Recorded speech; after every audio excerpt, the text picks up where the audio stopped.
Ladies and gentlemen, this is UX and this is every single Warhammer 40k faction explained part 2 by the channel Bricky. I reacted to part 1 in 3 parts, I guess.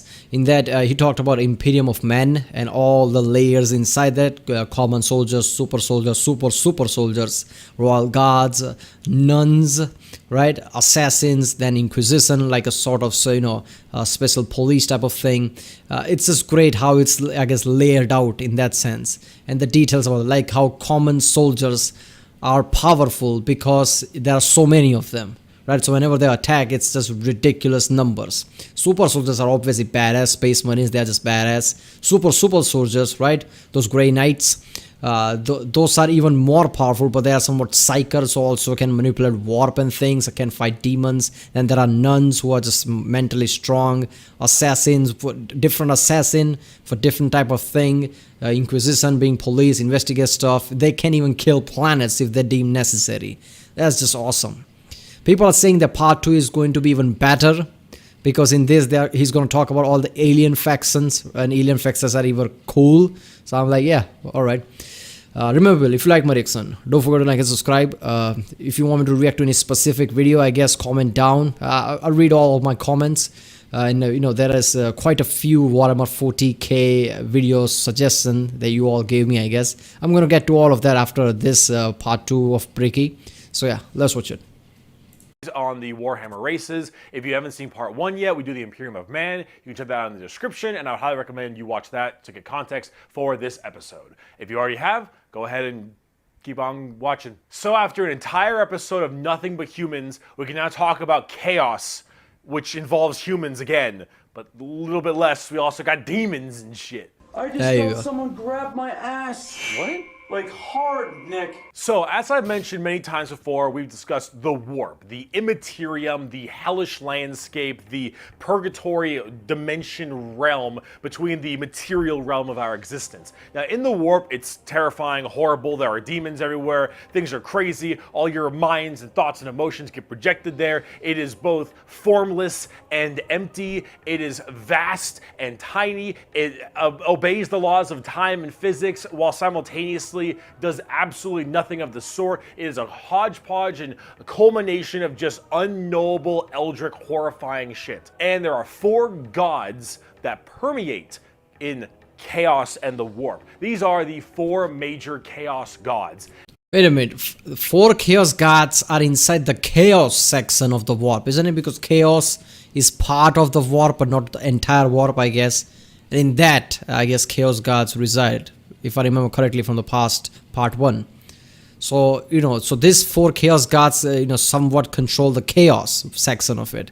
But what about the other part of warp? Or it's not how it works, I guess. Chaos gods control entire warp, is that it? And if we wish to learn about chaos, we need to learn about each and every single one of these chaos gods. Oh, this is gonna be awesome. First up, we have Khorne, and he is the easiest. Khorne is your classic Satan. He is all about anger, murder, fighting, blood, guts, death. You ever heard the term blood for the blood god, skulls for the skull throne? That's Khorne. The whole idea is that he is all about the fury and strength of battle. He doesn't care where blood comes from, so long as blood is flowing. He wants to fight and murder and carnage and slaughter and death. That is Khorne. Very simple to understand. Next up, you have Tzeentch, and Tzeentch. Yeah, Khorne, if you know, the deep lore that I kind of know is of Elder Scrolls, so I like to compare that to, even though I don't think it's completely comparable. But that feels like more like a Moloch Bala thing, right? I would say Meru's Dagon, but it doesn't. Meru's Dagon is more, it's not more of a blood death, it's more of a change and chaos, I guess. While Moloch Bal feels like more evil one, so I guess that could be similar, I don't know. Tzeentch is the god of change. However, the god of change, it's permeates in so many different other ways. He's the most eldritch of all the demon gods. He has this weird way to always be plucking at the strings of the universe. He's always conniving and scheming. That's probably Meru's Dagon. To cause as much little bullshit as he can. Tzeentch is unknowable. Everything that makes sense, he will and won't do. Every future and setting and every type of of destiny or fate is all foretold and also changeable. It is set in stone while also completely random. He knows what everything is going to happen and also that none of it's going to happen. You would ask Tzeentch a question. That question leads to 3 more questions. And those questions lead to the heat death of the universe, which asks 4 answers to those questions. And then he thinks to himself, what are questions even really? And are you even asking the questions, or are you simply giving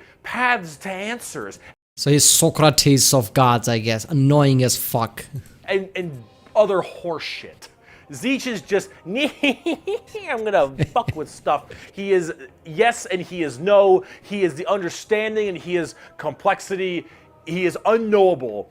And that's what the God of Change is about. Very bizarre. And he likes birds a lot. I don't know why. Next up, we got Papa Nurgle. Papa Nurgle, he loves you for who you are. Probably Papa? not. He will murder you just the same. But Papa Nurgle is about rot, pestilence, death, and decay. He is the end of everything. Him and Tzeentch do not like each other very much because where Tzeentch represents change and adjustment, Nurgle represents stagnation and death. He is all about miasma and pestilence and large bloat and pus and organs and people just being sick. Yo, shut up! I get it. He's more like disease, pestilence, shit like that. Right? Decay and everything. Rotting away and everything. I get the picture. Don't give me examples. Sedentary sloth. He is the idea that everything will rot and decay and die. Nothing is certain besides decay and death. All of us will end up the same way, and broken down through just sheer never-ending decomposition. So the joke that Nurgle always loves you is generally because of that, because we all end up the same. We all rot, and we all die and wither. That's Nurgle, and he's got a general theme of course, What is Papa though? His name is Nurgle. What is Papa? So, Nurgle loves you. Oh yeah, easy. Yeah, because you all are going to die, then decay into nothingness. pestilence and different kinds of diseases and sickness and things of that nature. That's generally Nurgle. He's pretty easy to understand as well, and he chunk. Finally, we have the youngest of the Chaos Gods, and that is Slinesh, also known as the Prince of Pleasure or the God of Unspeakable Excess. Slinesh is generally referred to with sex, but it's not only sex, it's just that's a good avenue if you want to make stuff. Slinesh is just the idea of the senses of the body being cranked to not just 11, but more like 17. See, we'll discuss Slinesh a little bit more when we talk about the Eldar, because they done fucked up, but it, or whatever, is mainly about just the excess of emotion. That's she? So what was the earlier photos? And therefore sex is generally a large part of it. However, it's mostly pain and torture. Lots of pain, torture, but sometimes sexually related or drug related. Lots of drugs. Slinesh gets off on everything. Extremes in happiness, extremes in sadness, extremes in pain and sadism and masochism. And of course that goes along with the sex part of it as well. It's generally referred to with sex because of the colors. Yeah, I guess a god of senses, right? Happy, sad, obviously arousal, sexual arousal would be also part of that. That kind of makes sense. Scheme, very purple, lots of exposed genitalia. A lot of their models have like exposed nipples and stuff. And that is generally the theme you go for from a physical side, but it really embodies everything. Mainly pain and also the excessive amounts of emotion. So when it comes down to it, you'll find a lot of them have things like spikes or whips or any kind of BDSM style gear because it is unspeakable excess, the Prince of Pleasure, everything in excess to the point where it is just sheer frightening. That is Slinesh in a nutshell. A little bit bizarre and a little hard to describe sometimes, but as we talk more about the Dark Eldar later in this video, you'll understand it far, far better. So people like, oh, Slinesh, she's evil. She'll basically torture you with happiness, torture with sexual pleasure, and Slinesh will be like, what a bitches. You can't handle the thing and that's my fault. and far more than you'd want to. Now you might be thinking, why would anyone ever want to join chaos? They all look horrifying, screwed up, and just frightening things, right? Well, the thing is that, of course, one, your mind is put into the warp and the immaterium, so you can be easily swayed by chaos demons when they get into your head, especially if you're a psyker. Sometimes regiments of the less mentally strong people, whether they be civilians or, say, low-level guardsmen or conscripts, can be easily swayed by this and become chaos cultists and stuff, and they serve their dark gods and whatever god they personally refer. Not willingly. However, and this might seem strange, chaos in their own right isn't necessarily evil. Yeah, and see, the warp is every manifestation of emotion and being, every soul, everything of existence. This includes all the good things. All the different chaos gods have another side to their coin. Khorne might be death, murder, slaughter, slaughter, but he's also got this weird sense of survival of the fittest, trial by combat, and honor. Khorne will never lie to you. I would fucking say that when you talked about Khorne, like, he also has something like honor. Honor is also part of his, I guess, points of, like, he's god of also honor. I mean, yeah, it makes sense when it comes to, Elder Scrolls lore and all the Daedra and Aedra, right? I mean, Oblivion happened because of Meru's Dagon, right? Meru's Dagon is not necessarily evil. He's just, I guess, somewhat guard of change and, I guess, chaos. I mean, it's important, right? Change is important. So it's like that. I mean, they are all gods of different things that feels to you like it's a, problem, like death and things like that. But death is also part of life. I mean, how evil is it in that sense, I guess? Khorne will never stab you in the back. Khorne isn't about conniving and scheming. Khorne is about straight up mano-y-mano, you versus me, get in the ring, we're gonna murder each other hard right now. It may not be a good thing. So mix of, I guess, Athena and Ares, right? Ares? Yeah, Ares. Athena and Ares. Both are, yeah. At the end of the day, but it is that other side of the coin. Him and Tzeentch generally don't get along because Tzeentch is that conniving schemer, but he's also about the idea of hope. Where there is change for your predicament. There is change for your problem. The hope of the galaxy, the ability to bend the world to your will, the idea that your fate is not set in stone, but in reality that you control your own destiny, you can control it whenever you want, the changer of ways. That is Tzeentch. And of course, Tzeentch and Nurgle hate each other because while Nurgle does represent stagnation, death, and decay, he also represents finality, an ending. The fact that you can be mentally at peace knowing that you will end and how you will end. Fear of the unknown, fear of change is not present with Nurgle. To me, I feel like Nurgle might not be the most famous one to the people in that sense. You can be at peace when I guess, your end of your life or you're retired or something, right? I mean, everything stagnates, everything comes to an end. Is pretty fucking important, and that doesn't make you evil, right? That doesn't make Nurgle evil, right? Pestilence, everything. It's all part of life, but in the end, how humans perceive it, right? I mean, some of this quality, I guess Nurgle might not be the most famous one out of the four. With Nurgle, everything will rot and die, and that provides that finality, that ability that this is over. We are all the same, and we will all end the same. We know the meaning of life. The meaning of life is to live and die and rot. And with that, it brings peace of mind. Yeah, so Nurgle would love Khorne, right? Because, that also... represent death and, destruction, things like that. The Nurgle also pestilence, but end of things, dying. So, Khorne loves murder and shit. Nurgle loves death and end of things. It's kind of, they will like each other, I guess. Slinesh is a lot more simple. While they are the excess of emotion, they are also the representation of emotion. Yeah. Slinesh embodies happiness. Slinesh embodies excitement and joy and pleasure, not only in the sense of the physical, BAM style of pleasure, but also everything else like food and drink and air on your cheek and sunlight, the feeling, emotion and feeling. All of that is also represented with Slinesh. So you have to Which is pretty fucking important, right? Because let's be honest, happiness and satisfaction are the two most key important thing why people drive themselves forward. Like if you're trying to achieve something, when you achieve it, there's a feeling that you get, right? That basically pushes you to do more, because I like that. That's satisfaction. Happiness is damn important. You eat something that you really like, right? And then, you know, you look forward to eating that one day again because it's happiness. Happiness, satisfaction is pretty damn important. That's what she represents. Ask, why are they always represented as super evil skulls and spikes on everything and want to murder everybody? I don't really got an answer for you on that one.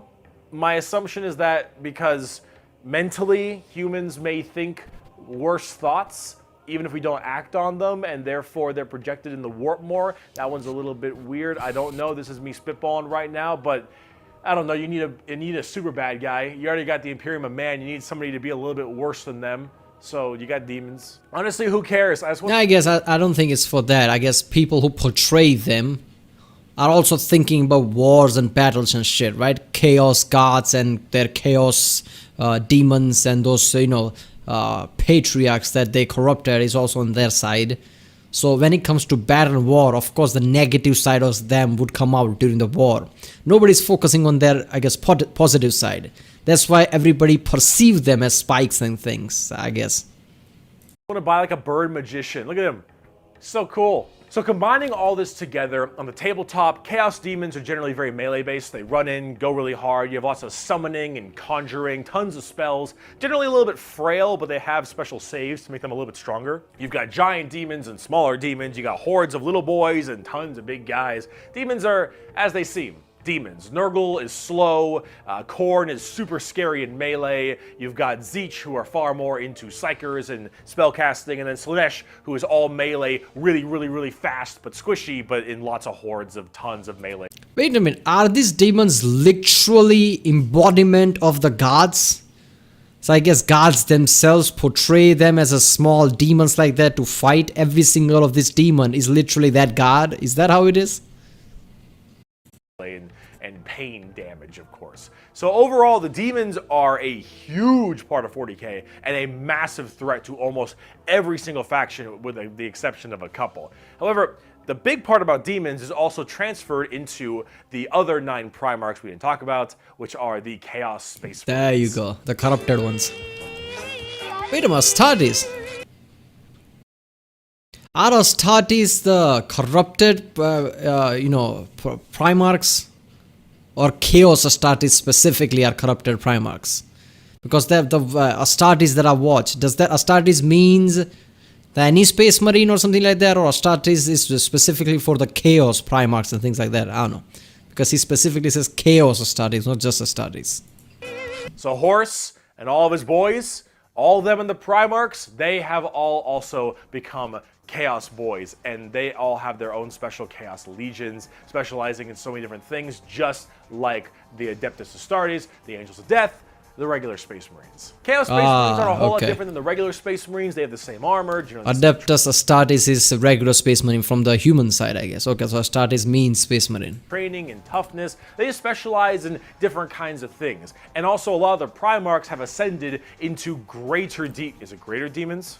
They're demon Primarchs. Look at that shit. Gigantic, horrifying man-demon hybrids that are pretty awesome, if I'm going to be honest. They look really cool. But them and their associated legions that they are a part of are all kind of going out there and causing a large ruckus for everyone else. Considering the raw strength and firepower of a legion of Space Marines, imagine that entire legion just converting to chaos and immediately fighting you. It's generally pretty horrifying. There's a lot of them, so I gotta write them down, but you've got the Emperor's Children with Primarch Fulgrim, loyal to Slinesh. These people, they are some messed up people. They're just sensory overload, tons of drugs, tons of torture, and I think Fulgrim is a demon Primarch right now, and oh god, I am terrified to see what that man looks like, at least on the tabletop, because Emperor's Children are not good people. You've got the Iron Warriors, which are kind of like... So wait a minute, these Primarchs are more powerful than the Emperor's Primarch because they got corrupted by chaos, so, you know, one-on-one they are more powerful, is that it? Well, that's not how it goes. I mean, goddamn, this is something. I mean, you know, every time I see this video, I'm always bringing that up. Somebody needs to make a AAA game out of this Because imagine fighting one of these, chaos primarchs who looks this gigantic, monstrous creature, like a final boss or something. Every game you have this kind of final boss, which is chaos primarch, right? Who looks terrifying. You have to fight them with the AAA money, AAA graphics and everything. It would look so awesome. Opposite of the Imperial Fists with Primarch Perturabo, I believe is his name. They're Chaos Undivided. They just kind of serve Chaos in a general aspect instead of choosing one of the four. But the Iron Warriors are big on the siege and fortification, and they're basically entirely against the Imperial Fists and a major rival. Perturabo, I believe, is also still alive, and I'm also very interested to see what he looks like, because Demon Primarchs are badass. You've got the Night Lords with Primarch Conrad Kurz. Conrad Kurz is dead, which is good, because he's a sick fuck. But the Night Lords are generally about terrorizing people and terrorism. They're generally about fear, and rightly so. You've got the World Eaters with Primarch Angron, still alive, also excited to see. Angron, if you think you've known an angry person, Angron is the angriest son of a bitch you will ever know. Angron removed parts of his brain that didn't make him angry, so he could be angrier. Angron. Fucker's mad. You've got the Death Guard with Primarch Mortarion. They actually... Yeah, I'm imagining this angry Primarch and his Space Marine would be similar angry, right? Who would win between them? And that assassin, one of them assassin who's brainwashed by terror and nightmares and then pumped full of psychedelics and thrown there to, I guess, destroy everything in sight. Because that assassin is also fucking angry. This chaos, Space Marines would also be angry. So who would win between them? Damn. Actually have their own special codex and their own major army on the tabletop. Mortarion himself is actually one of the models, and look at him. Look at him. It's so cool looking. Of course, Nurgle based, obviously. So very slow, but very tanky. You've got the Word Bearers with Primarch Lorgar. Lorgar is, I believe, still alive. Oh god, I'm pausing too much, but still. Imagine that if you play a AAA game and obviously this all represent Chaos Guards. So, this Space Marines and, people from Nurgle, their attack would be like, disease, pestilent, green type looking thing. There will be so many different specifications. Obviously, I would want it to be an RPG game, right? Action RPG type of thing, right? In which you have different weapon, different thing does different type of thing. You attack certain people with different type of specification because, Gurgles people would be more like pestilence and more disease-based damage and things like that. That would be so good, man. I don't know what's up with him at the current moment, but the Word Bearers are generally the people who caused all the major problems in the beginning. At least I blame them for it. They're little assholes. You got the Black Legion with Primarch Horus. Get fucked, nerd. You've got the Alpha Legion with Primarch Alfarius Omegon. Chaos, I think. And then finally, you've got the Thousand Sons with Primarch Magnus the Nerd. Thousand Sons also have their own book, just like the Death Guard. Magnus is also a tabletop model. He looks super cool, as you can tell, and they're all super heavily Psyker and kind of Egyptian themed. They look pretty neat. But overall, with all of these Chaos Space Marine factions, you can play as a lot of different ones, but the main ones that you can really work at are standard Space Marines, Chaos Space Marines, as well as the Death Guard and Thousand Sons, as they are the most fleshed out, especially on the tabletop at least. See this right here? This is a really good way to describe the Chaos Space Marines. What the thick-headed fools with their broken corpse of an emperor fail to understand is that not only can they never defeat us, but they cannot hide or flee or shield themselves from the triumph of chaos. I love that because it didn't start as some kind of an epic thing. No, it's like thick-headed fools.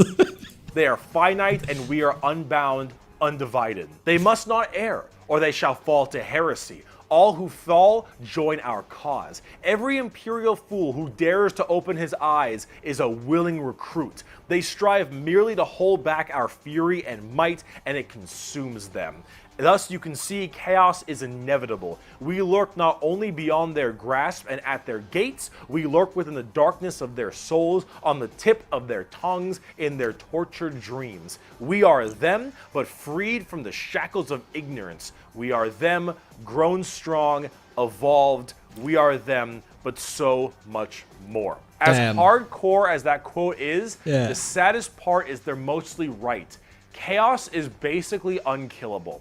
You could probably get rid of Space Marines, a decent amount, the Chaos Space Marines that is, but every soul that dies goes to the warp. Every Chaos soul will end up back in the warp. And depending on how hard you killed them, they will come back at It's basically, warp is basically literally the purgatory dimension, right? People die, goes there, your thoughts and everything, I guess, manifest there. It's literally outside of the physical realm. But there is nothing outside of that, it's the warp. And chaos is part of the warp. How do you kill it? Oh shit, chaos is inevitable, right? All you can do is just hold it. The quote is so true. Damn, this is fucking heavy. But you know, this is a grim dark universe, right? Imperium of Man are not really good. But wouldn't it make more gooder than the Chaos and Chaos Gods? But no, then again, Chaos Gods, like he said, represent good things too, right? They are bad and good in the same way. But you know, I don't know, man. If we see as our perspective, humans, won't we see Imperium of Man as us because we are human and alive? And as a good guys, and then chaos and all the demons and shit as the bad guys. So then this automatically makes it good guys and bad guys in a way. I know good guys are not really good, but compared to the, you know, demons and chaos guys, wouldn't it be more good? I guess, I don't know. Because in this world, Warhammer 40k world, nobody's willingly becoming chaos subject. They have to corrupt them. So in this world, clearly people don't want anything to do with the chaos gods and their demons. So wouldn't that automatically make Imperium of Man good guys? I don't know. Some point. Every demon you banish will return at some point. Chaos is unstoppable. The warp is unending. And while maybe there is at some point some way to stop them somehow, the resources to do so, the requirements to do so are so far beyond the reaches of man and the other races at the current moment that really it's just an unstoppable force that just keeps on coming and is just barely being slowed. Chaos is by far the biggest threat. They are without number, their legions are everywhere, and yeah, they're pretty scary. Damn. So I promise we're done with humans now. Let's talk about some Xenos. Yeah, definitely forgot there are such thing as the Eldars and different races too. I forgot that, damn. Alright, let's watch it. I think we still have time. So let's talk about the Eldar, or also known as the Eldari, which are a super hyper specialized and very technologically advanced race of, well, elf people. They were as well responsible for the creation of Slinesh, the newest demon god. How'd they do that? Debauchery on a world-ending scale. See, back in the day, it was just Khorne, Tzeentch, and Nurgle. They fucking created a god? The Eldar are very, very ancient, millions of years. These Eldar, however, have a bit of a sensory problem. You know, every kind of pain or feeling that you have is a little bit amplified compared to the normal. However, with Eldar, as their race advanced so excessively, and they became so self-reliant, and everything became so easy, there was no requirement for food production anymore, there was no shortages, everything was basically done. Everyone was so comfortable, and that comfort breeded this weird sedation, and that sedation breeded the requirement for more and more debauchery. Debauchery! Debauchery! Debauchery! When everything you have can be so easily acquired, you will end up down this road of pure debauchery. All of the senses the Eldar had that were so powerful, things like feeling, happiness, sadness, and just evil and good, all needed to be satisfied and satiated.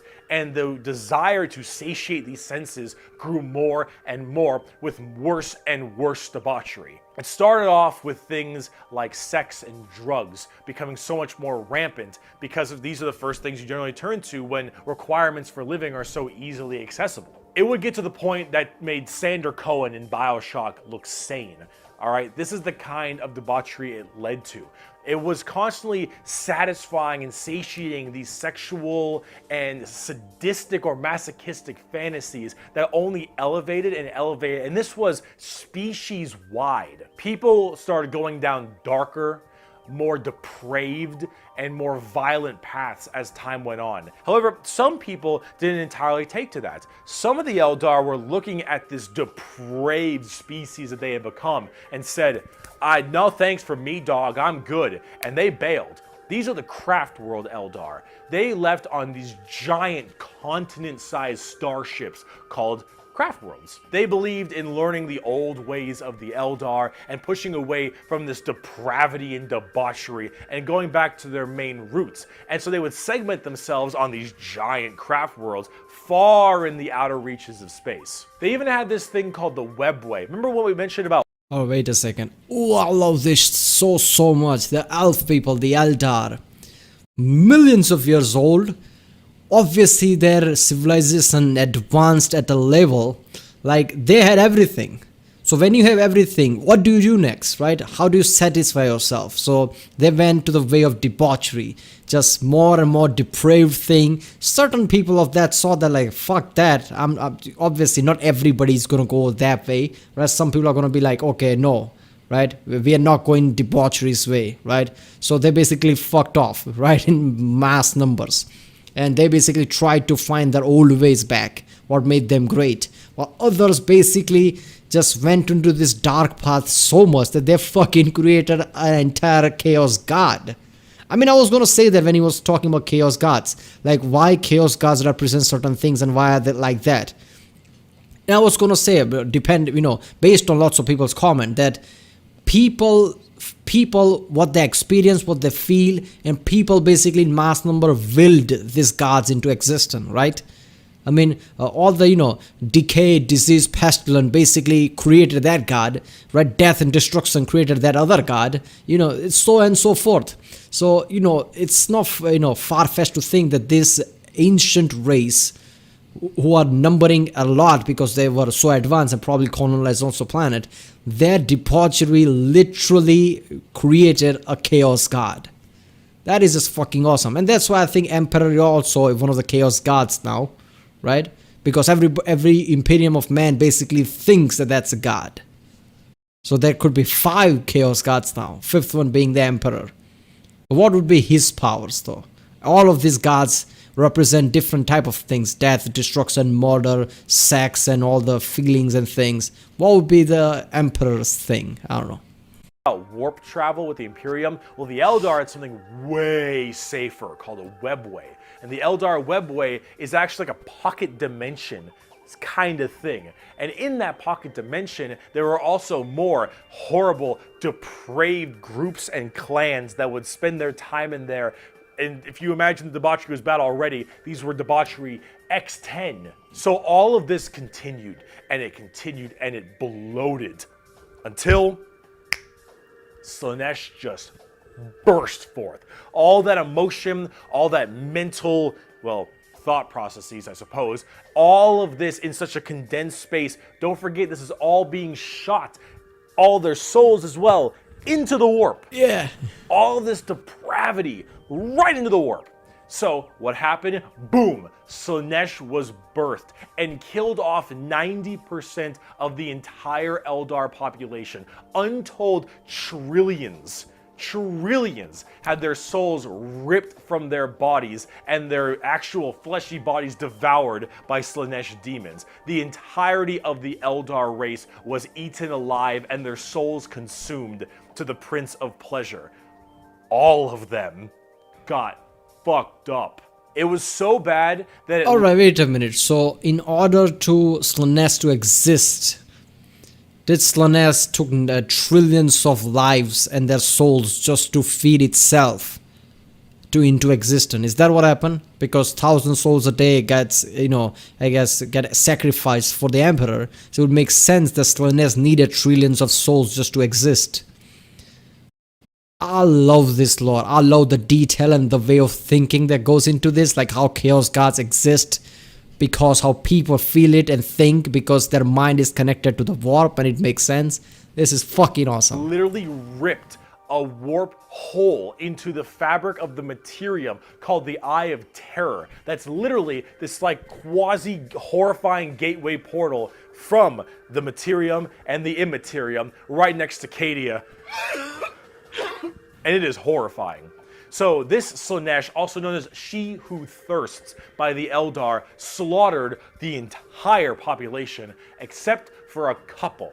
Those in the craft worlds were actually not affected by this as they were so far in the reaches of the galaxy. That crazy crack, that birth of Slinesh only affected the ones in the center. So these craft world Eldar were able to escape, but Slinesh got their sights on them.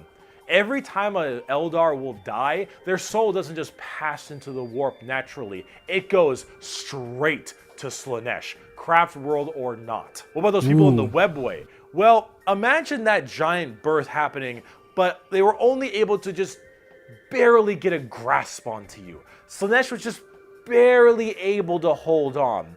These people are the Dark Eldar, or also known as the Drukhari. The Eldar population right now is so massively small. It is minuscule compared to any of the other most of the other populations in the universe. The Eldar are consistently having issues trying to get their population up because as their souls are constantly being hungered by from Slinesh, they realize their entire species is doomed. And they understand it very well. Since the time of the fall, our race has been haunted by what we, in our reckless pursuit of hedonistic indulgence, gave birth to. This is so Though good. Our dreams once overturned worlds and quenched suns, we are now but fitful shadows clinging to the edge of existence. All the stars in the sky cannot blot out the hateful glare of the red moon's eye. The birthing place of the great enemy pulses with all the malice of a demon that is dreaming, casting its shadow over all we have ever done and all we ever shall. Every twisted strand of fate and casting of the runes leads me to this time, to this place, and it is clear that the final battle awaits me at the ancient Crone worlds, a conflict the likes of which has not been seen since the Monkai warred amongst themselves and their corpse of a seer fell to his traitorous son. Is coming, and all my steps lead towards it, no matter that I walk other paths. I see the stars stained red with the blood of the Monkai, and though their wars do not concern me, I would gladly let them destroy one another. I know that to avoid this fight is to condemn my race to inevitable doom, and though all I see is darkness, I know that I will not flinch from my destiny. Oh, that's depressing. And now let's talk about cute plastic models. Bro, I'm straight up. Oh my god, that is so fucking depressing, but it sits perfectly in this Warhammer 40k trend so far. So they know they are doomed because they gave into their indulgence a bit too much. They screwed themselves and they know it. God, this is so good, right? I mean, how in Mass Effect there is a race like Asari, right? Who are ancient, who's wise, and who's been there for the longest. This kind of feels like that, not completely though, but like that ancient race who just went beyond anything can achieve and just fucked themselves by doing that. Created a literal god who basically killed most of them and now sucks their souls because I don't know if that's malicious by the god's perspective or God exists because of them. Of course, the god's going to suck their souls, right? I mean, I don't know. Somebody has to tell me in the comments. Did Slinesh needed all that souls just to exist? That's why Slinesh did that? Or Slinesh did that just for the fuck of it? Because, why not? Somebody needs to comment that because this is so good. Alright, people, that's it for this part, I guess. Yeah, people were right. Part 2 is just fucking awesome, right? Part 1 was just introductory to the Imperium of Man, but Part 2 is going into detail about Chaos Gods, demons, and now this, Eldars, how they were alien race and things. Next time we're going to see Craft World Eldar, the good ones, I guess, who didn't indulge into shit. Not having a good time. The first playable race we have for the Eldar are the Craft World Eldar and living in those Craft World starships I mentioned. Oh yeah, Eldars, right? Yeah, okay, Eldars. So Eldars basically became this kind of a powerful, let me get up to speed, I guess. Became this, advanced and really powerful species because they are one of the oldest species there is. And in that, you know, their indulgence just grew and grew. They went to more of a debauchery route, except certain people like Craft World Eldar who said fuck that and just walked off. And because of their debaucheries and things, they literally created a chaos god, because there's so many of them, and their, I guess, all of their thoughts, all of their emotions basically willed this chaos god into existence, and that basically killed off 90% of their population. And these Craft World Eldars are also affected in a way, because they're also Eldar, but they are kind of out of reach. So they're not as affected as the, you know, those debauchery Eldars there. Earlier, and each of them have their own kind of craft world, almost like a Space Marine Legion. Each craft world is in itself its own special kind of group. And the Eldar themselves... So like Mass Effect Quarians, how they are, right? Quarians ran away with the ships and things. Does anyone of you know of Mass Effect? I guess this feels very similar to me, like that. Are very fast and rely a lot on trickery. They are squishy, a bit weak, but they're very in tune as psychers. Tons of psychers across the entire Eldar population, and their weaponry and abilities are fast and extremely hard-hitting, but of course rather fragile. Understanding an Eldar's brain is an exercise in futility. They are all over the place in confusion and trickery on a whole galactic scale. They fight weird, they think weirder, and Eldar in their own right really rely on this to keep their species alive. They need to think about deception and the strangeness of what they do if they truly want to not be immediately murdered and slaughtered wholesale, thanks to their entirely small population. However, I must say that it seems like their population is getting slightly better. These craft worlds hold millions upon millions of people. And as they continually, you know, reproduce and have their craft worlds expand, losing a few people in battle, while hurts a lot, they aren't really losing what's extremely precious to them. It's not like every single death means the death of their species. It seems like they're kind of on the upturn a little bit. They're still a doomed race being sucked into Slinesh every time someone dies, but they are definitely doing a little bit better than they were before. Eldar are fast, cunning, and what they don't make up for in tankiness, they make up for... I mean, look, if Eldar people... being this kind of an old race and having that kind of connection to the warp, that their fucking thoughts and emotion willed an entire god into existence, it's not far-fetched to think that they would be good psychers, right? Their connection with the warp would be really good. So that makes sense. And their tactics of battle, I mean, obviously they would have advanced, you know, type of weaponries and shit, but since they are such a small number, right, they have to do unique things to win battles, like, you know, deception, I guess. You know, any kind of you know, mind games, you know. I think there would be lots of, like, you know, there would be lots of doing spy type of things, right? You know, sabotaging things before it becomes a threat and shit like that. For an extremely advanced weaponry. They also call humans Monkai, which is something I mentioned earlier. That is a derogatory slur for humans in the Warhammer world. Why is it... Did you just call me a monkey? I'm gonna punch you. Called Monkai? Well, it's because you can't, in your game, call people monkeys. On the on tabletop, PC? exactly what I Really? said. Not very tanky, generally pretty squishy, hit like trucks, and move at Mach 5. Fast, hit hard, die fast.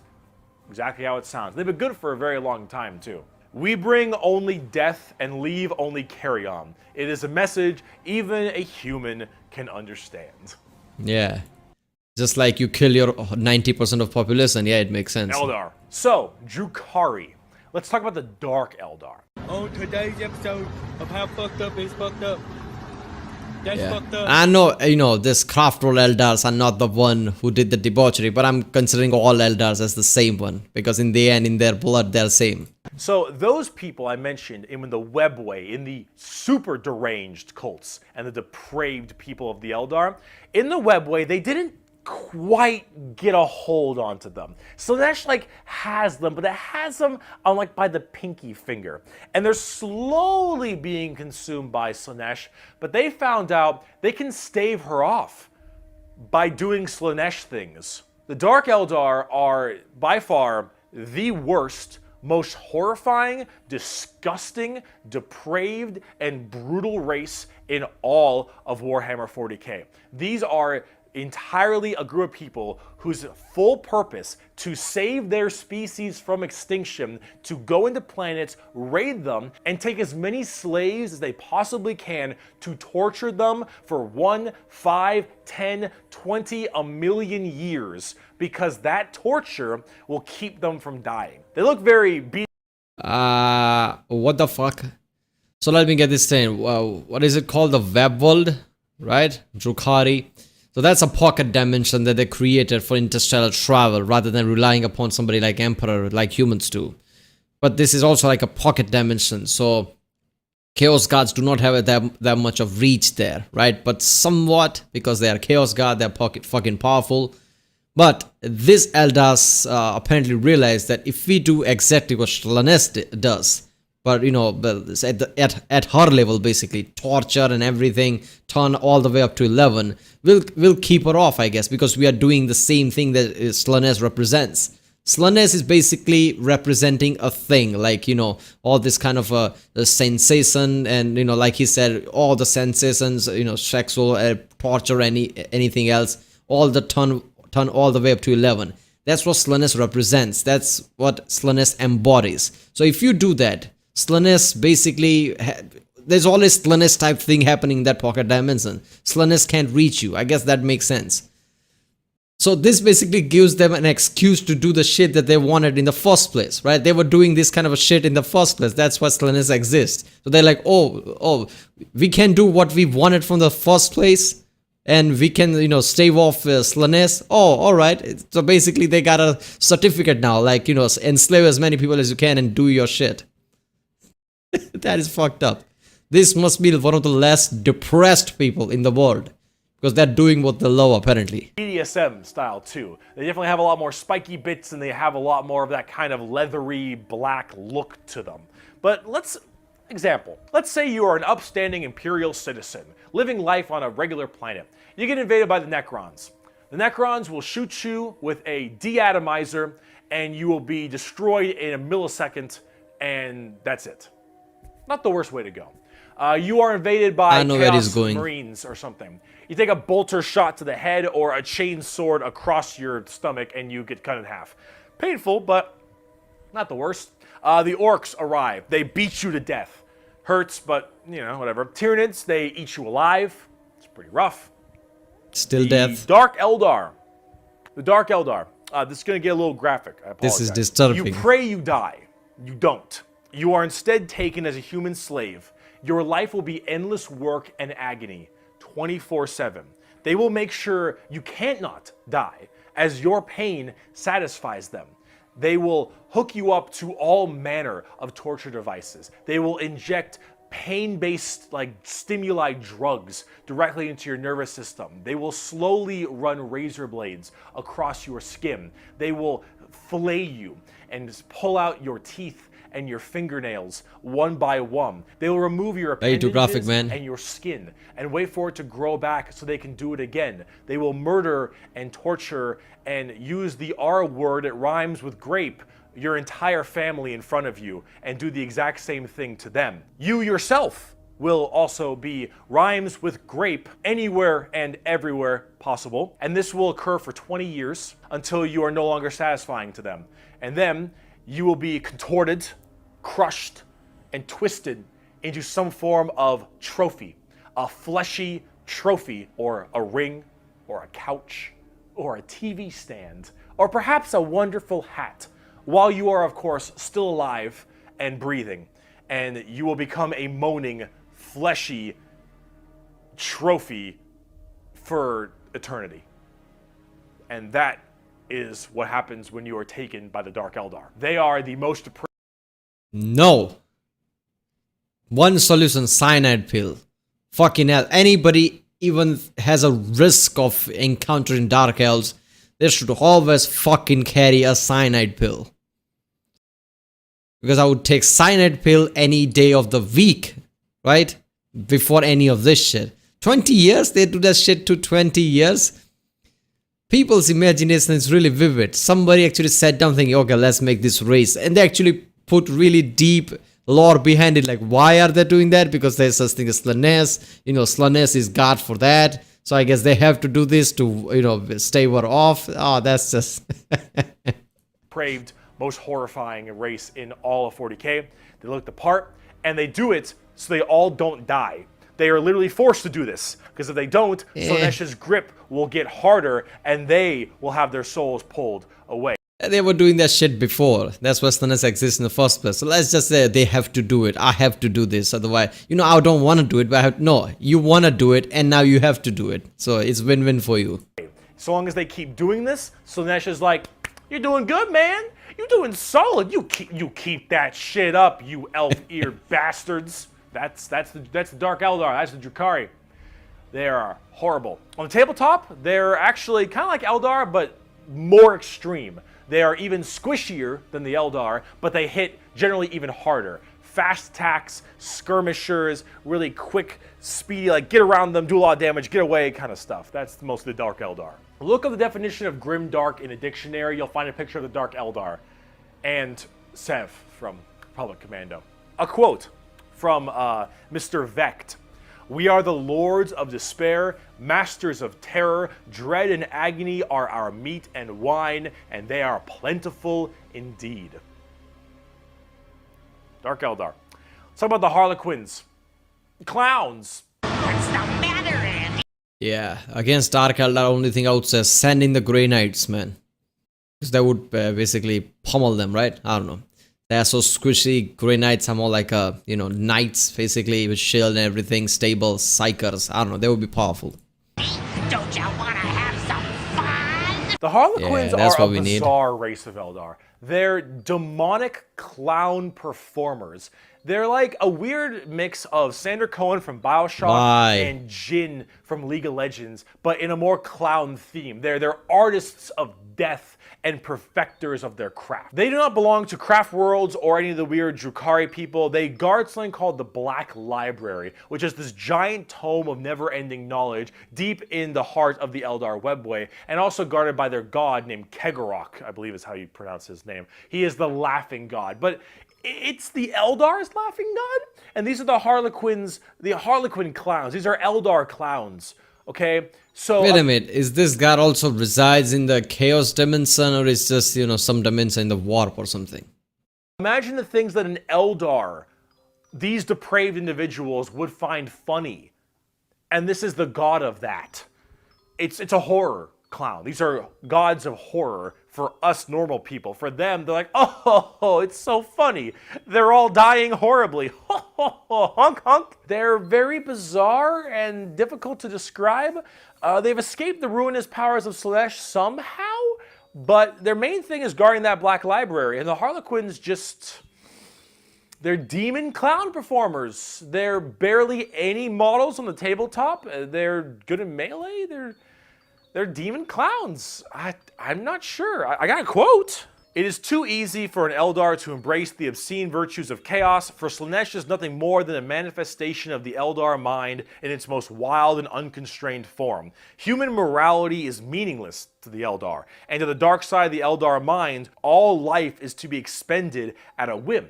Cruelty and generosity are but the impulse of a moment.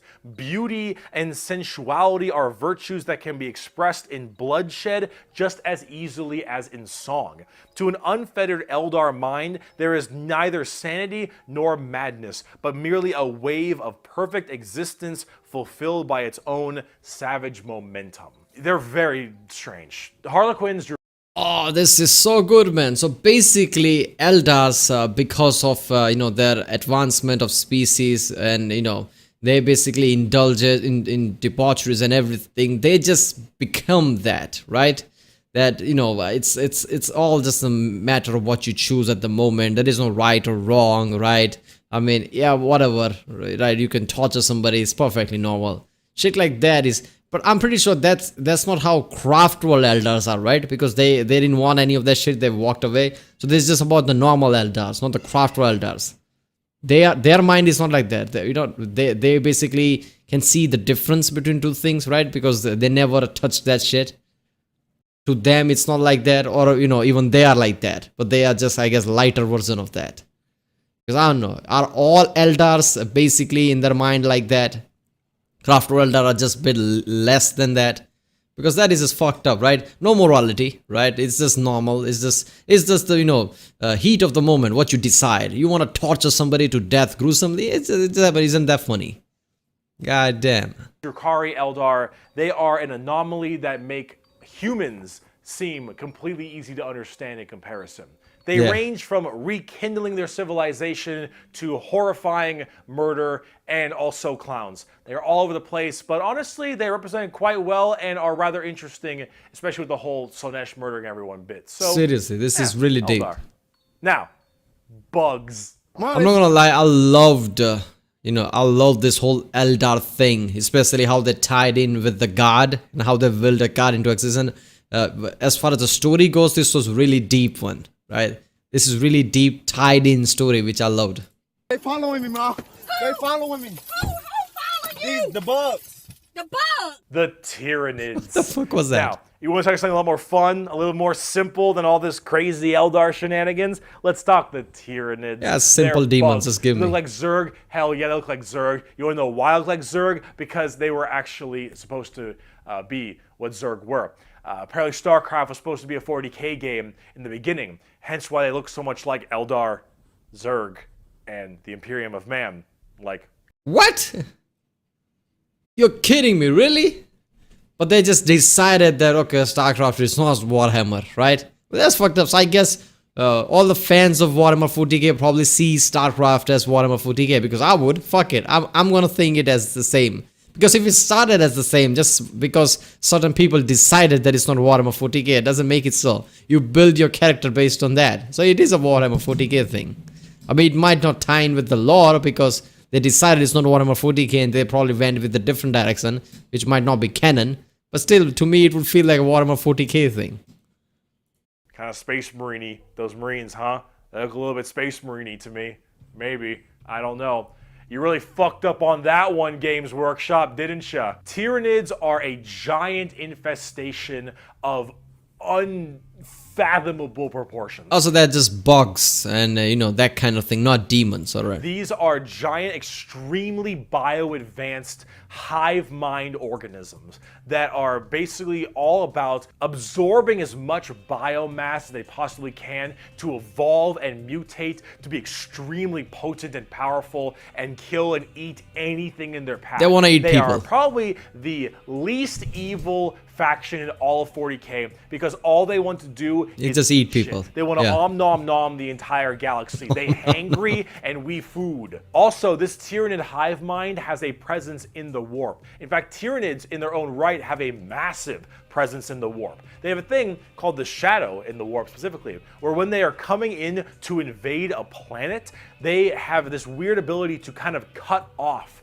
the warp on all the psychers on that planet. And how do you get help across the stars? Well, you need the warp because you need that for interstellar travel. So with people unable to call for help from the Tyranids, these are just easy pickings. And an entire giant Tyranid hive fleet. That's fucking OP. You just cut off the backup and interstellar. You literally cut off the warp. Psychers can do shit. You cut off all the backup because the warp is no longer there because you cut it off. That's kind of OP power. And again, that is fucking awesome because these are really simple creatures, right? They are not malicious in a way that they are just doing this to, I guess, survive. That is all they know. It's like calling a lion malicious. It's not. So they just want to eat people because that's what they fucking do. That's really simplistic. So how do we make them par with other races? Because other races are intelligent, malicious, they want to do shit, they have goals. These things just want to eat people. So how do we make them more than just nuisance? Well, let's give them ability to cut off the fucking warp, so no reinforcement ever. That makes them really terrifying. Like, you can't be prepared for something shit like this. You can't have reinforcement on every planet in case there is a Tyranids attack. This is just awesome. I'm imagining a video game where there's a mission. Like, oh shit, Tyranid attacks. No reinforcement, no nothing. It is a real crisis because there's so many of them and there are not many of us here because we can't call reinforcement. It's up to the protagonist or whatever to shine as a hero. To save the day barely. Some shit like that. That would be so good.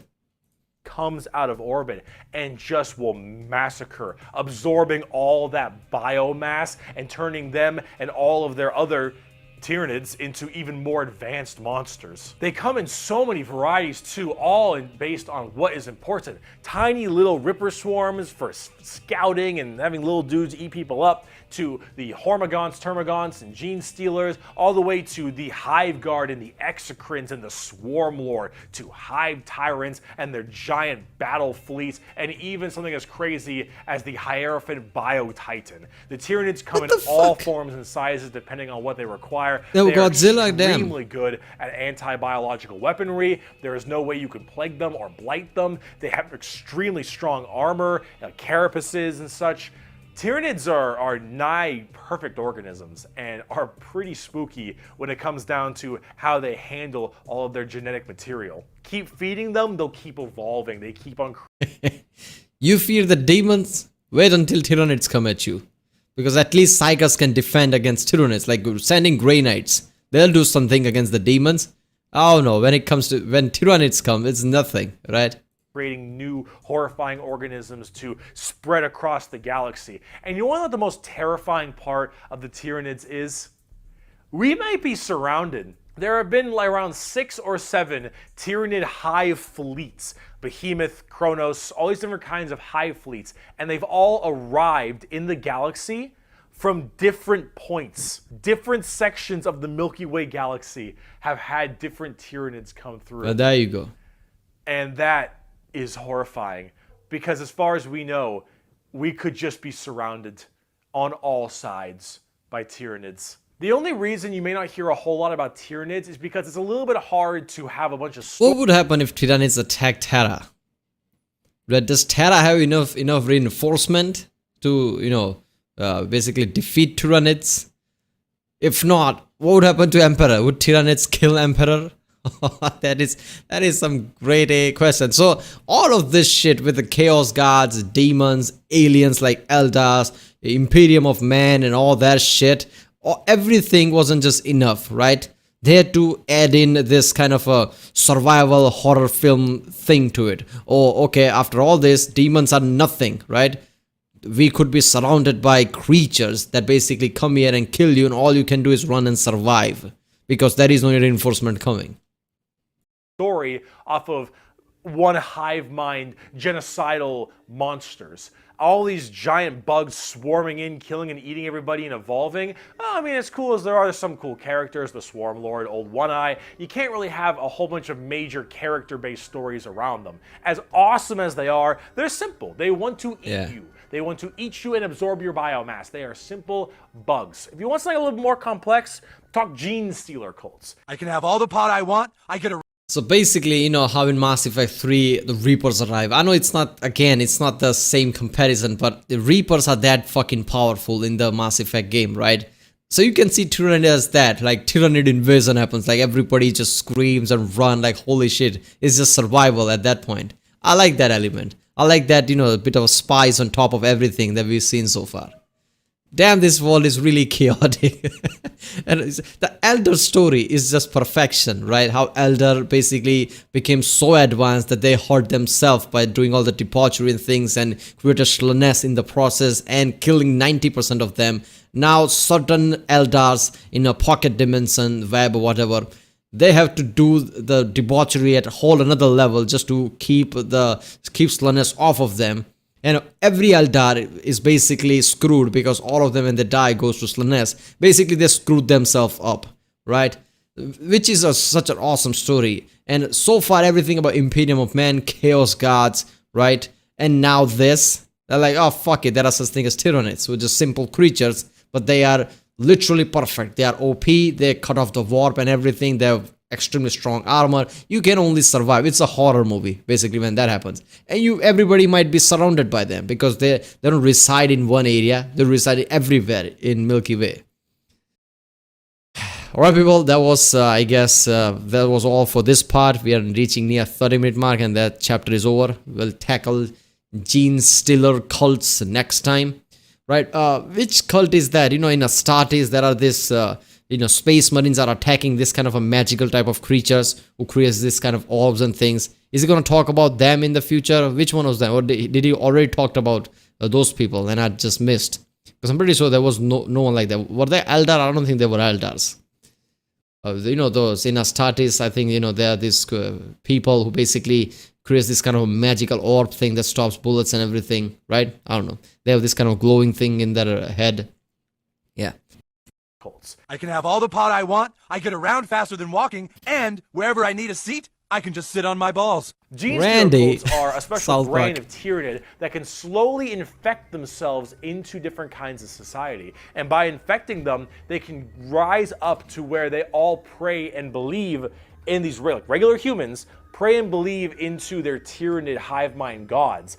And these brood lords and I think they're called patriarchs all can turn an entire world all based into gene stealers, and these are called gene stealer cults. An entire hive world of the Imperium can be turned into... Doesn't this go against what he said about Tyranids in the first place? Tyranids are this, simple-minded. They're not malicious or anything, but they just want to eat, right? I didn't know they did complex thinking and things like that. This was a complex thinking. One of the Tyranid lord or whatever, basically infecting entire civilization and making them into Tyranids. Right, so they pray to the Tyranid gods and everything to him or whatever. So basically, this is like changing humans slowly into these Tyranids monsters, I guess. So there is that element too. Apparently, I thought Tyranid was over. No, but there is different element of that. Gene stealer cults. Okay, so this is like when you go Fallout 4 and you say, oh, he's a synth. This is equivalent to that. You see somebody acting weird. Oh shit, is he one of the gene stealer cult? Is he turning into a monster? Horror music playing in the background. Nothing but servants to the Tyranid masters just by infecting them and screwing with their genetic code a little bit. They also have this cool Mad Max look, which is really neat. They are definitely one of the bigger threats to the Imperium besides Chaos. I keep saying biggest threat to the Imperium. They're up there though, because you, dingus, stepped on a bug in middle school. Asshole. There is a cancer eating at the Imperium. Wait a minute, that was a joke or is that part of the lore? Because humans treated bugs really badly. Is that why they are here or something? Or he just made a joke there? I don't know. With each decade, it advances deeper, leaving drained, dead worlds in its wake. This horror, this abomination, has thought and purpose that functions on an unimaginable galactic scale. And all we can do is to try to stop the swarms of bioengineered monsters it unleashes upon us by instinct. We have given the horror a name to salvage our fears. We call it the Tyranid race. But if it is aware of us, it must know us as nothing but prey. Tyranids, they're cool. But are they as cool as the Orcs? Every screen's gone red! That means I'm super fast! Wait a minute, was that from Fallout? Yeah. Okay, so maybe Tyranids are like what he described. They are pretty simple, but they are like, one of those bugs who basically infect the other host, something like that, just to survive, type virus type of thing. So there is also one of their elements, like they infect humans just because they're prey without thinking. They are like, they are simple beings, right? They just want to, hunt the prey and eat them, that kind of thing. I don't know. But he also said that they pray to the, this hive or something like that. I don't know. Somebody comment down. Are Tyranids simple like animals who just want to eat? Or are they complex? They have complex thought and have malicious thought. What is it? Orcs, orcs, orcs, orcs, orcs, orcs, orcs, orcs, orcs, orcs, orcs, orcs. I fucking love orcs. So, yes, the green monsters. Yeah, of course there are orcs in this one. Orc is one of the most famous thing there is, apparently, apart from elves, right? Orcs were created, what, by Tolkien? I know it goes more back than that, I guess. There is even mentions of it in Beowulf. But Tolkien probably popularized the latest orcs that we think of, right? Giant beings who are kind of stupid, but they are giant, muscular, that kind of thing. I don't know. Green tide, the green skins. These orcs, they are in fact a race in 40k. The orcs are as exactly what you expect them. They have archaic weapons, they're big boys, they have axes, and they have got big old teeth, and they want to kill everything, and there are so many of them. The only reason they haven't taken over the entire galaxy is they can't stop murdering each other. Orcs are so cool. Orcs, don't have philosophy. Orcs don't have existential crisis. What matters is who's the biggest orc. You listen to that guy because he the biggest orc. He big orc. Big orc knows best. You win through the power of imagination. Of all the races I have battled throughout the galaxy, the orc is the hardest to comprehend. They wage war with machines that should not work, care little for strategic gains, and are just as likely to slaughter each other as the enemy. How does one battle an enemy that defies all logic? As an orc, you're enjoying life. You're enjoying the life you're given. Okay, so I have compared the different type of this species of Warhammer 40k with other games, right? Like I'll compare that to Elder Scrolls and even Mass Effect, like how Craftworld Eldars feels like Quarians who lives in the ship or something like that. In the Mass Effect, because they invented this AI who basically kicked them out. In this is because they wanted to run away from all the dark thing the other Eldars were doing. It's a kind of similarity, and also similarities between how the Daedric, Adric, and these Chaos Guards. And now these orcs reminded me of the Mass Effect, Krogans, because this feels really similar to that. Krogans are like this too. They have this kind of simple mentality, right? They also follow the strongest guy, they are also kind of like stupid, that kind of thing. This feels really like that. So I guess, all this, like people from BioWare, people from Bethesda basically took inspiration from Warhammer 40k. Because I'm pretty sure Warhammer 40k is damn old, right? And Elder Scrolls and things is kind of relatively new. So they took inspiration from this. So of course I see similarities. I mean, Warhammer 40k is famous enough that I'm pretty sure lots of developers know it. Whole life and job and purpose is to get up and beat each other to death because you can. The biggest orc is the man who understands everything. He is the boss. And orcs have this really weird, like, big, dumb, stereotype British accent, which is just hilarious to me. Those are orcs. You fight. You like to fight. Your whole purpose is to fight. You wage war because you want to wage war. You got your boss over there, and you better listen to the boss, because if you don't listen to the boss will squish you and make you an example for the other orcs. And then you can't fight because orc dead. And orc dead can't fight because orc dead. Orcs, they scrap together machines out of parts that don't make any sense, and because they believe, they have the mental imagination that that machine will run, it'll run. If that machine's out of gas, you're driving that machine with your fellow orcs, and the biggest orc is behind the wheel, and you run out of gas, some orc behind you is like, oh Zog, we're out of gas. And the big orc is like, no, we're not. I filled the fucking gas tank up earlier. And all the other orcs are like, oh yeah, you did do that. And then you turn the fucking mech back on and it works again. Does it have gas?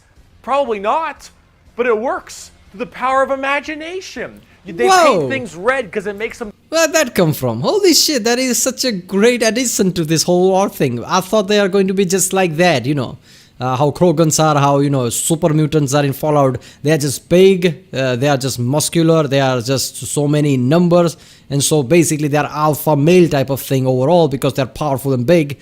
Because of the number, they basically conquer things as much as they can with makeshift technology they have. That's what I thought. That's where it's going to end. I didn't thought there is going to be power of imagination is going to pop up. So I guess they have connections with the warp at some level, like how those Martians basically pray to their, mechanical god or whatever, just so their equipment runs pristine, right? This is similar to that. They just think something like, okay, this machine is going to work, and it works. All of them just believe and it works.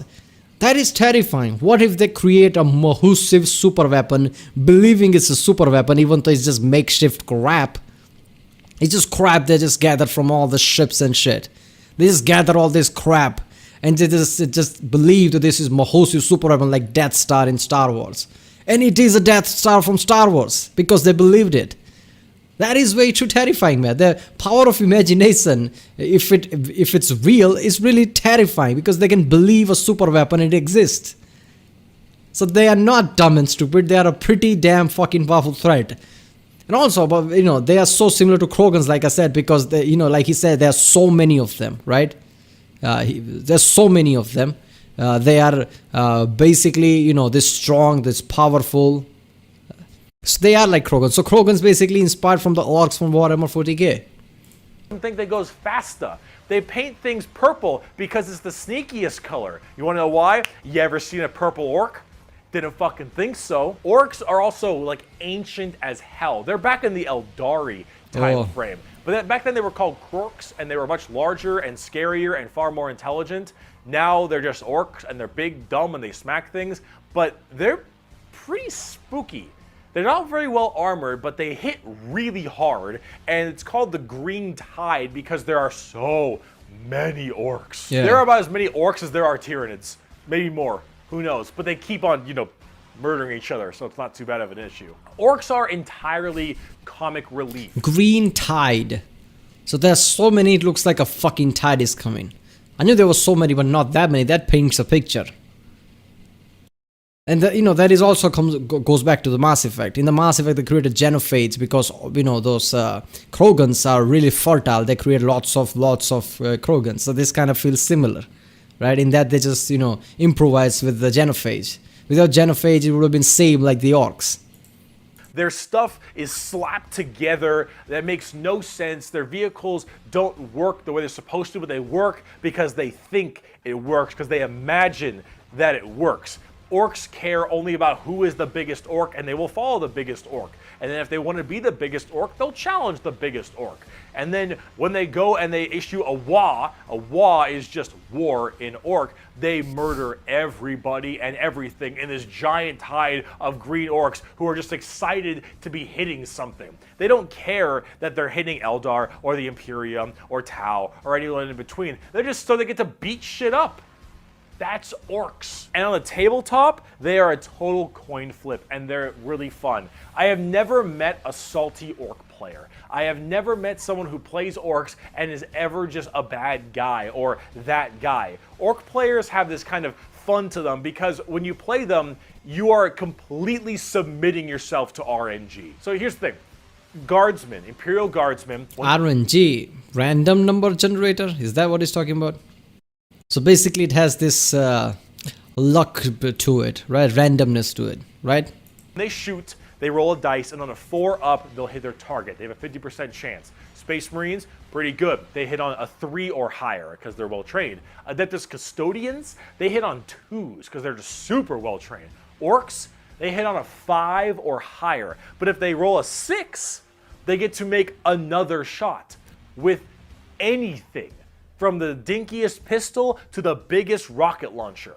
It doesn't matter. Half of their stuff will blow up on a whim. One of their medics, if you roll a 1 to heal someone, you fuck up your surgery and you just kill an orc. They're so wacky and silly. But the thing is if you roll well, you roll high, and you keep rolling high, you are going to crush people. And if you don't, you lose. I mean, that's what you get when you play orcs. That's what happens when you play orc. It's a coin flip, which is why you can't be a salty bitch when you play orc. Oh, I love that shit. So he's obviously talking about tabletop here, right? Tabletop has nothing to do with the lore. It's just game mechanics he's talking about here, right? He just jumped to tabletop. The point is, that kind of explain how orcs are, right? RNG element of it. So orcs are so massive and powerful, if they decide, can destroy a lot of things, right? Because they also have the power of imagination. But they also fight each other, right? I mean, they are not right up here. So, it's always like throwing a dice. They could be really powerful if they want to kill you. But if they are, somehow not into it and fighting each other or some shit, they are like, you can avoid them or kill them because of that, using each other. So there is always randomness to them. Even in the lore, it makes sense.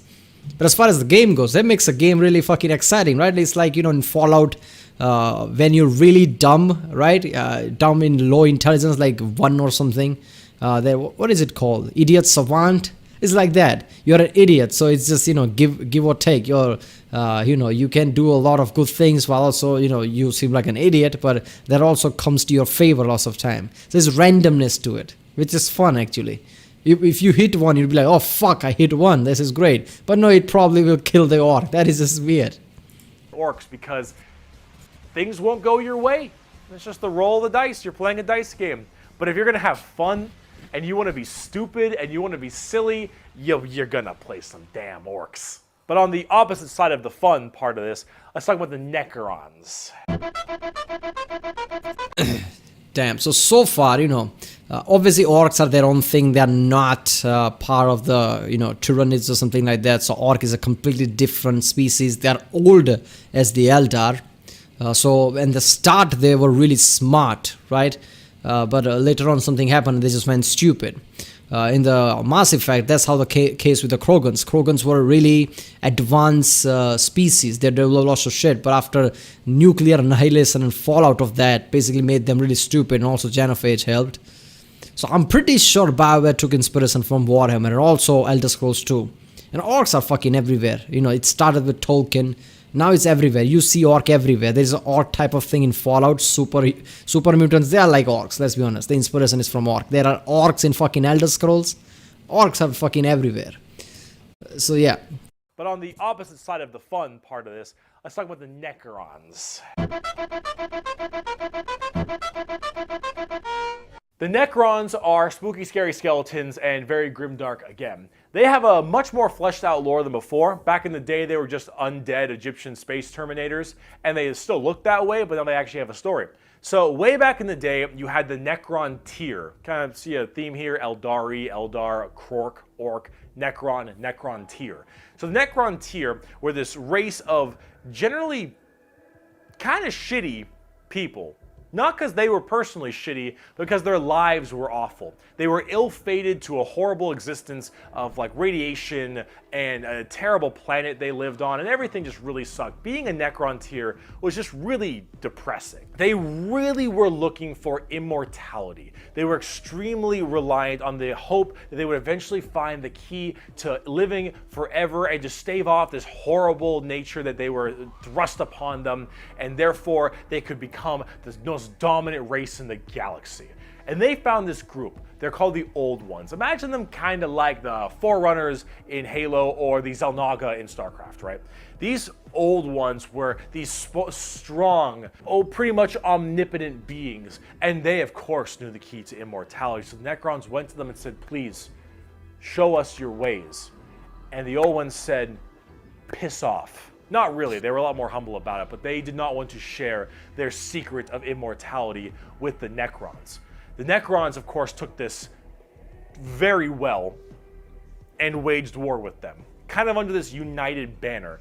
The Necron different dynasties didn't really like each other, but under this one man, the Silent King, he thought the best way to unite his race was to do this giant war with the Old Ones out of spite for them keeping the secret of immortality to them. That is such a good detail, right? Because that is so true.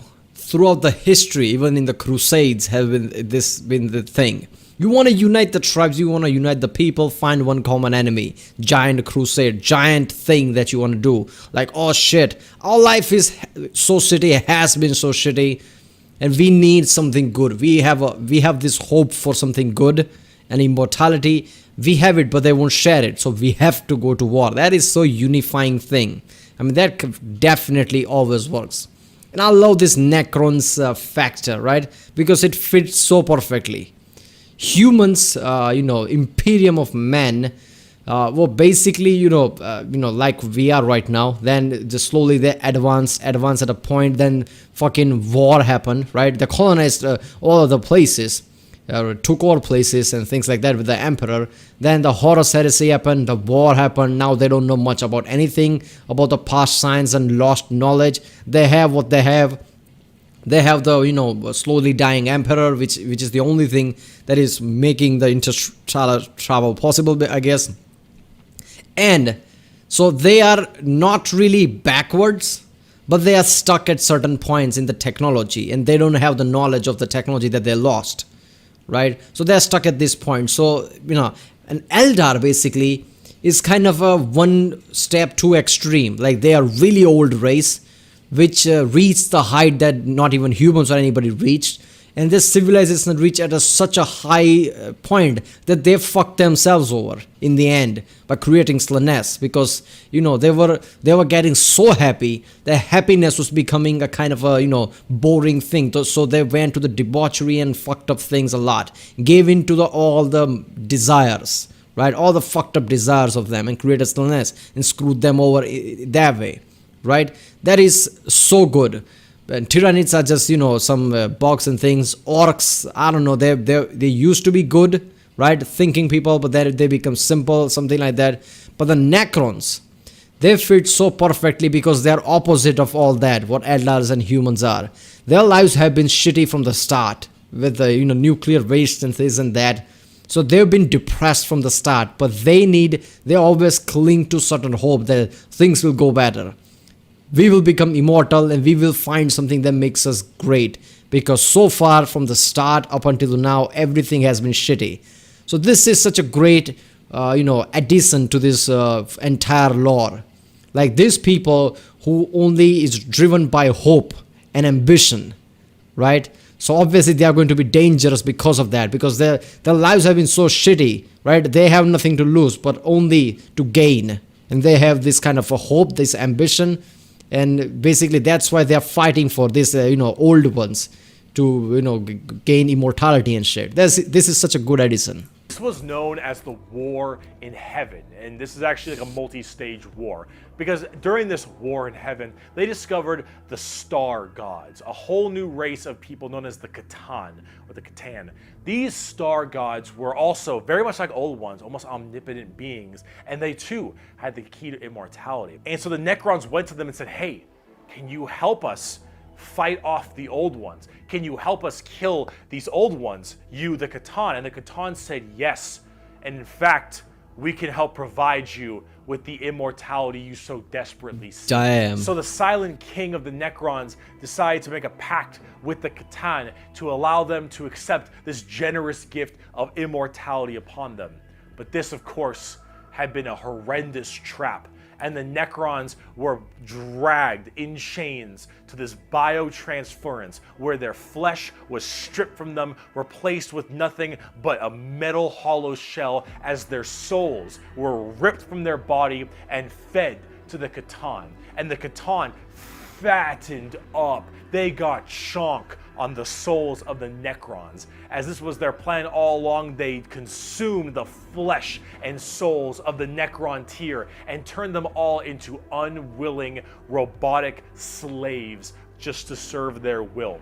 And then with their new-founded Necron army, they pointed their guns at the old ones, and the Catan continued their domination of the stars and their genocide, complete and full genocide of these old ones.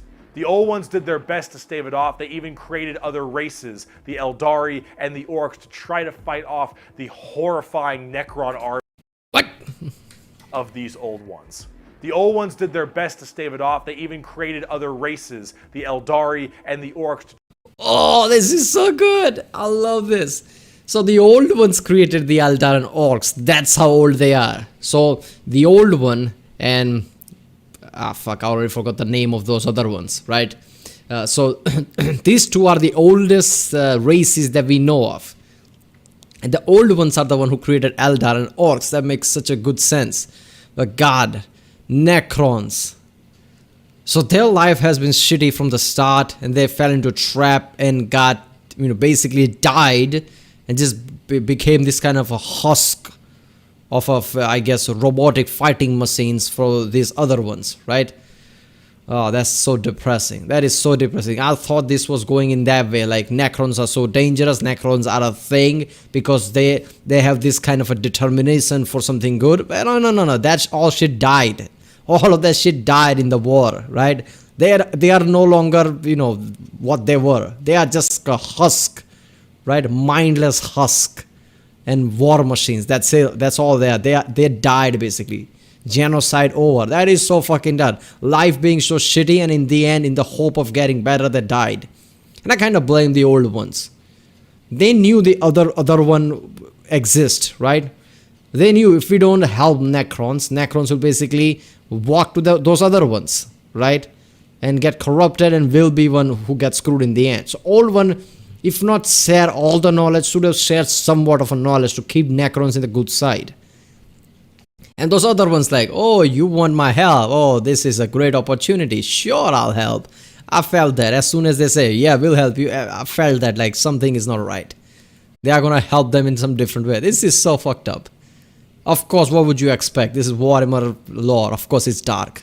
Try to fight off the horrifying Necron army and the Catan above them. But Catan. there was absolutely no possible chance for them. And the old ones were absolutely extinguished across the galaxy. Their entire race completely removed. Full-on 100% genocide. However, during all this, the Catan, so just infatuated with their victory, started fighting each other for fun, for sport, and for small differences, doesn't matter. The Catan, with these overpowered people, they're going to eventually hit each other at some point.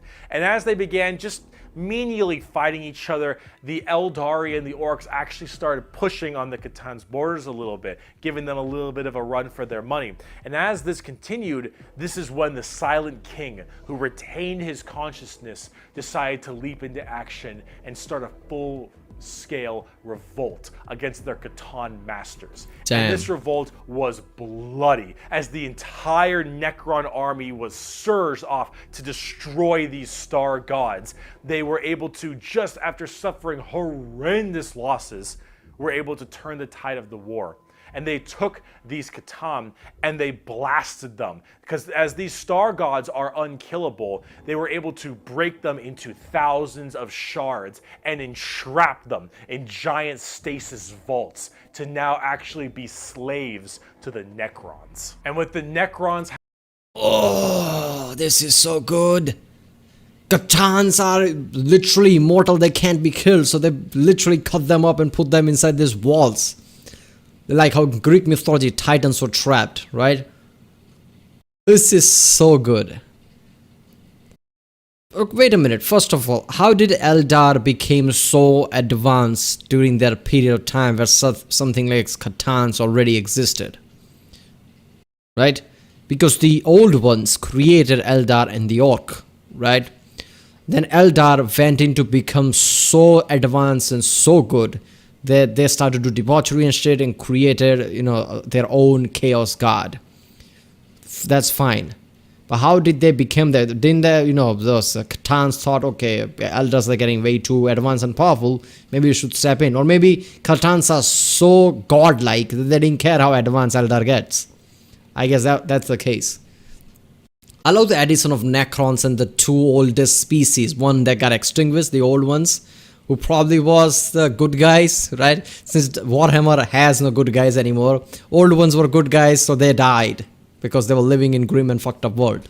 And these Catans, conniving people who basically screwed Necrons over, basically won. But in the end, Necrons somehow gained their, gained their consciousness, everything back. How is that possible? Didn't they take their souls or something? Catans took all Necron souls and flesh and everything.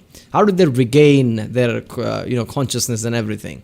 They just became, husk, like how in Mass Effect, right? Geth and Reapers created husk of people. This is kind of equivalent to that. So how did they gain their consciousness back? Having the entirety of their old gods enslaved to them, they realized that soon their race was about to be attacked by the overcoming new races, the Eldari and the Orcs. And so what they did is they retreated into giant stasis tombs in order to preserve their energy and their strength for when one day they would be reawakened and they would be able to rule the galaxy that was rightfully theirs. And then some dingus Adeptus Mechanicus guy diddled with a green console, and now the Necrons are back. And those Martians, Adeptus Mechanicus, those Martians. Those fucking idiots. They see all these primitive races on their lawns, and they think, get the fuck off of it. The Necrons are back, super advanced, and they are here to reclaim the galaxy that they so rightfully believe is theirs. Now, on the tabletop, they're a lot like that. Tons of undead Egyptian skeleton robots that when they die, they just get right back up because they keep on reanimating. Hard to kill, tons of crazy stuff. You can use the Catan themselves as units to fight with. It's pretty cool. The Necrons are one of the three major events in 40k. The Horus Heresy, the Fall of the Eldar, and the Awakening of the Necrons are all pretty substantial events. And the Necrons themselves are pretty dang cool as well. Here's a good quote from a wonderful Dawn of War game. Lucky. Okay, before we see these quotes, Adeptus Mechanicus, those, mechanics from the Mars, basically fiddle with something they shouldn't have, and I guess unleash Necrons. So what, did Necrons attack humans first? Humans and, basically our solar system, Mars, Earth or something. And how powerful are Necrons? Are they really powerful? Because let's be honest, they defeated the godlike beings. They were more powerful than any other creature because they are really old, right? The sky gods, they defeated them, right? And this sky gods turned them into this war machine. So now they got their consciousness back and trying to reclaim everything. How powerful are they? I mean, in the power spectrum, are they the most powerful that is? Technically, they would be, right? Creatures, as long last you have found the tranquility of death. I was like you once, clinging to life and blind to the truth. When I uncovered the truth, I too shuddered and paled with fear. Deep in these catacombs, I was remade. Here, my brethren slumbered for eons while the living grew like weed. My Lord knew this day would come. He had plans for us all. We would purge this world once more. So come, poor victims of life. We will grant you tranquility in these crypts. Kronos will be a tomb world once more. Necrons are also pretty... Okay, they even named it Kronos. Of course, this is from Greek mythology. Kronos will be a tomb world once more. So they want to take all the races in the world and do the similar shit that they went through and just stuck them in the tomb and shit. This is just the elements, different, so many different elements of this lore. Different type of... this is so good. I'm just trying to picture different factions like Imperium of Man, Orcs, Tyranids, fuck it, right? And Eldars, versus Necrons. All of them fighting each other. Who would be what? Because obviously all of them have their own plus point and minus point. But just because how it is, Necrons must be really powerful, right? But their number might not be that great. So that would be the issue. That's why they went underground to begin with. More. Necrons are also pretty smug. Trays in the Infinite especially. A little dickhead. But speaking of dickheads, last race, let's talk the Tau. We made a fucking Wookiee. The exact formation of the Tau Empire is not entirely understood. However, a long time ago, many thousands of years ago, in the 40k world that is, some Imperial navigation vessels were going around through different areas, and they saw a primitive race, blue people, smacking each other with sticks and stones. They thought, dumb Xenos race, who gives a shit, and they bailed. Then this giant warp storm occurred right in that major area, unable to be breached. Then, once that warp storm 6,000 years later subsided, hello, those little sticks. Well, they decided to actually have no war of any kind and all just unite together under one flag of the Tau Empire. And now they have gigantic starships and Gundam robots and lasers and railguns and mechs, and they are here to ruin your day for the greater good. That is generally the Tau Empire. They have this kind of feeling of this homogenous group. All species can go underneath the banner of the greater good. The greater good is their idea of the fundamental increase and help of all. In fact, they are most likely the most like the Covenant in Halo, where they have the overarching prophets, being the ethereals, who are actually kind of dicks and like to pull at strings a little bit, but then you have all these different races directly underneath them, and they all work together in this big group as this large, foreboding race that tries to spread their weirdly pseudo-religious influence across the galaxy. The alien is not intrinsically evil. Do not hate him. Pity him, his ignorance. Seek to understand his differences and equate him with his inadequacies. Only then will he accept his place in the greater good. That is generally the Tau.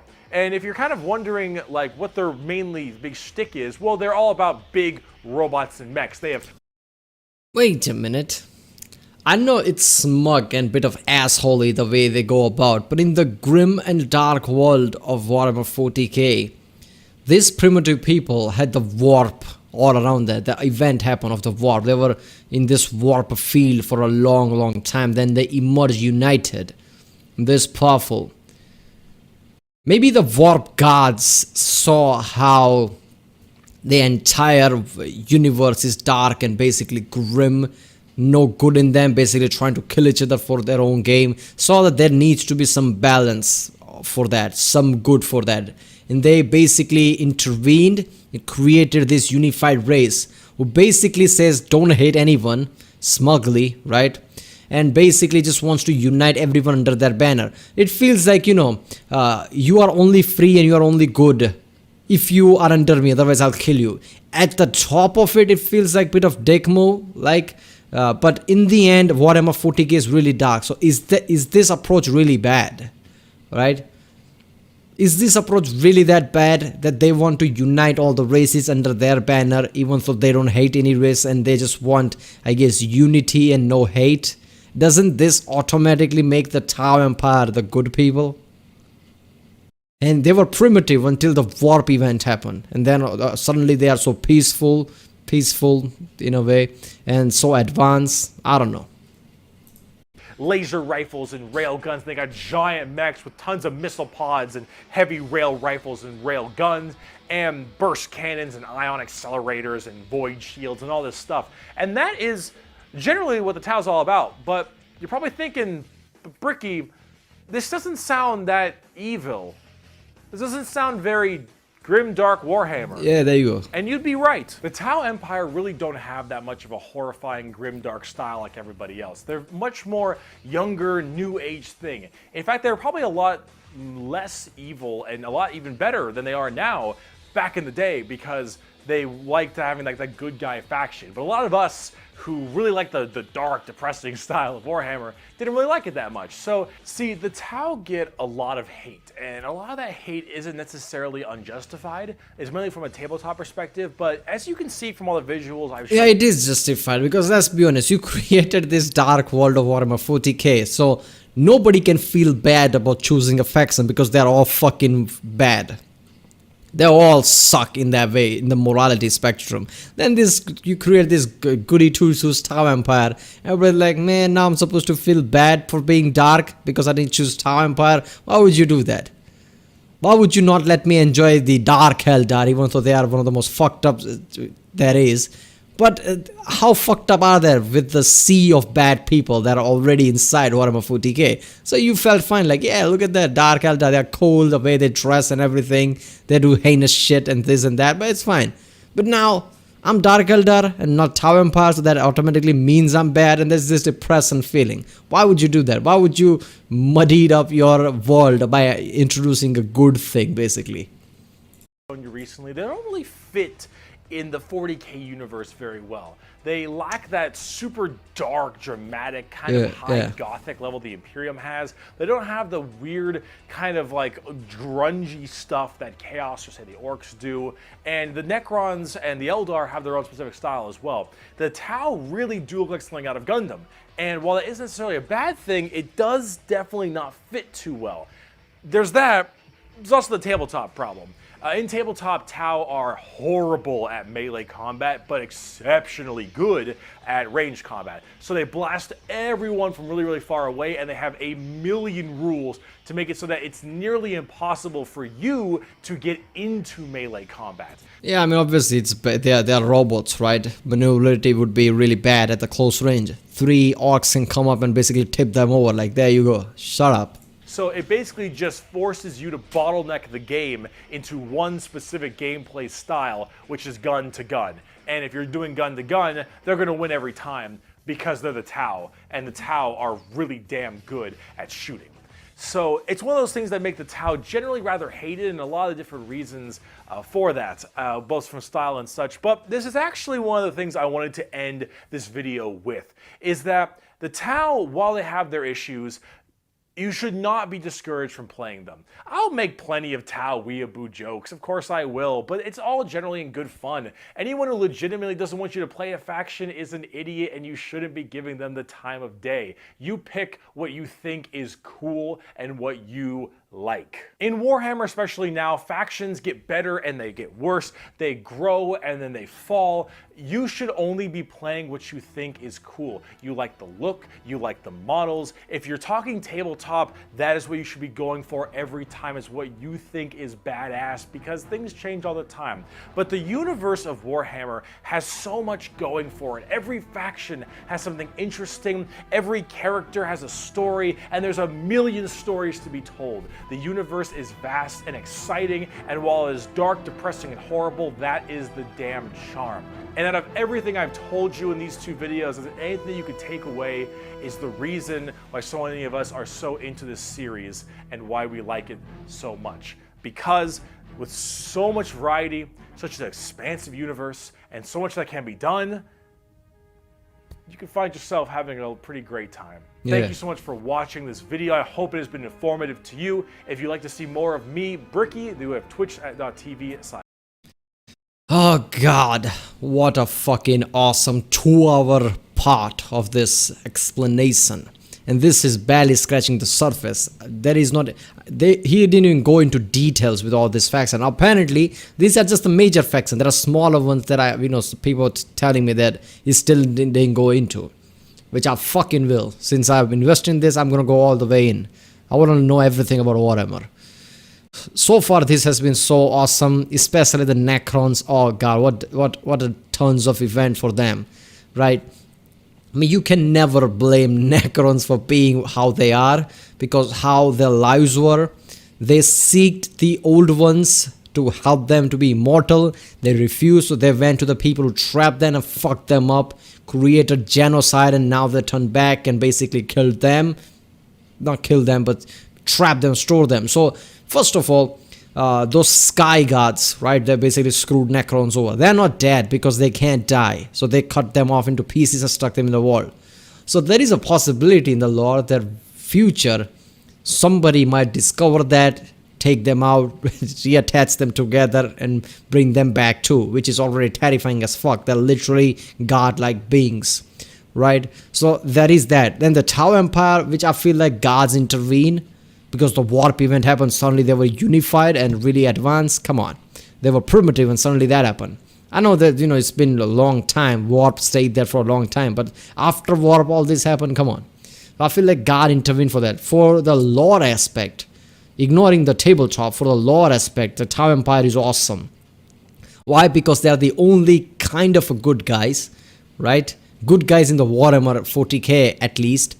They are the good guys who wants peace, but wants everybody to unify under their banner, which is kind of justified how everybody's fucked up. So they would want that by forcibly making everybody go under their banner, and then everybody lives peacefully. That's not a bad goal. So that is the only good light in the end of all this shit, because otherwise everything's dark. Imperium of Man is greedy too, right? I mean, Imperium Man is not necessarily bad.